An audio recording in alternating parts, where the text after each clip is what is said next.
নমস্কার। বিশ্ব দর্পণ নিউজ চ্যানেলে আপনাদের সকলকে আমন্ত্রণ।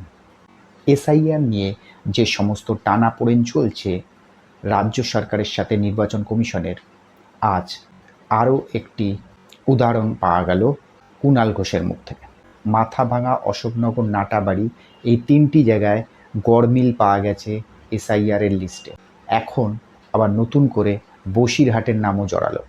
এখনও পর্যন্ত নির্বাচন কমিশন সঠিকভাবে এসআইআর শুরুও করেনি, অথচ রাজ্য সরকারের কাছে এই সমস্ত নথি এত তাড়াতাড়ি কী করে চলে এলো? 2002-এর লিস্ট থেকে এতগুলো মানুষের নাম কিভাবে বাদ যায়?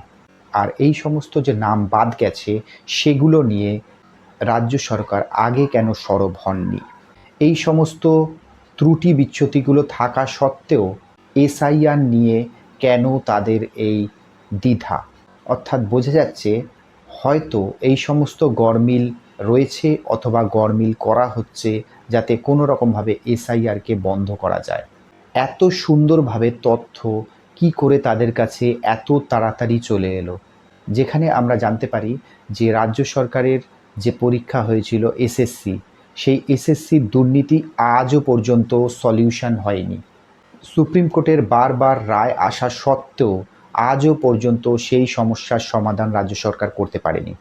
অথচ এসআইআর শুরু হওয়ার অনেক আগে থেকেই শুরু হয়ে গেছে নানান রকম কৌশল, এবং এই সমস্ত কৌশলের আসল উদ্দেশ্যই হচ্ছে মানুষকে বিভ্রান্ত করে এই এসআইআর প্রক্রিয়াকে সম্পূর্ণভাবে বন্ধ করে দেওয়া।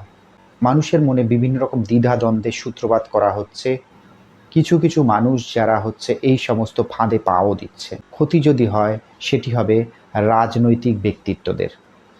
তাই এসআইআর এমন একটি প্রক্রিয়া, সেটিকে প্রত্যেকটি মানুষের সাপোর্ট করা উচিত। কুণালবাবু যে এসআইআরের লিস্ট গড়মিল দেখালো, সেই গড়মিল যদি সত্য প্রমাণিত হয় তাহলে তার বিরুদ্ধে তারা কি ব্যবস্থা নিচ্ছেন সাধারণ নাগরিক হিসাবে জনগণ জানতে চায়। কারণ সত্যিই যদি এই গড়মিল থাকে তাহলে তাদের সরকারই বা এতদিন ধরে এই গড়মিল কেন বার করেনি? আর যদি গড়মিল হয়ে থাকে তাহলে আইনত ব্যবস্থা নিক এবং কোর্টের দোরগোড়ায় যাক সরকার। আর যদি এটি কোনো প্রোপাগ্যান্ডা হয় তাহলে মানুষের ভোটে এই সমস্ত চক্রান্তের সঠিক জবাব দেওয়া প্রয়োজন আছে।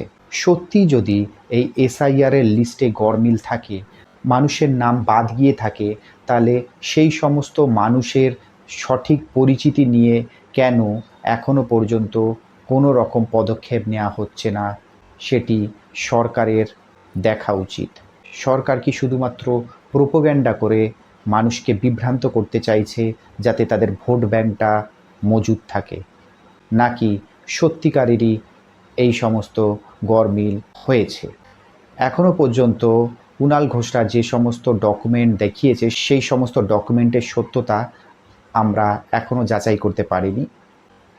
এই সমস্ত ডকুমেন্টের আসল সত্যি বেরিয়ে আসবে আগামী দিনে। এই ধরনের আরও আপডেট নিয়ে আমি চলে আসছি পরবর্তী ভিডিওতে। আপনারা সকলে ভালো থাকবেন। আপনার কি মন্তব্য অবশ্যই কমেন্ট বক্সে লিখবেন। আমার ভিডিও যদি ভালো লেগে থাকে অবশ্যই লাইক করবেন, সাবস্ক্রাইব করবেন। দেখা হচ্ছে পরবর্তী ভিডিওতে।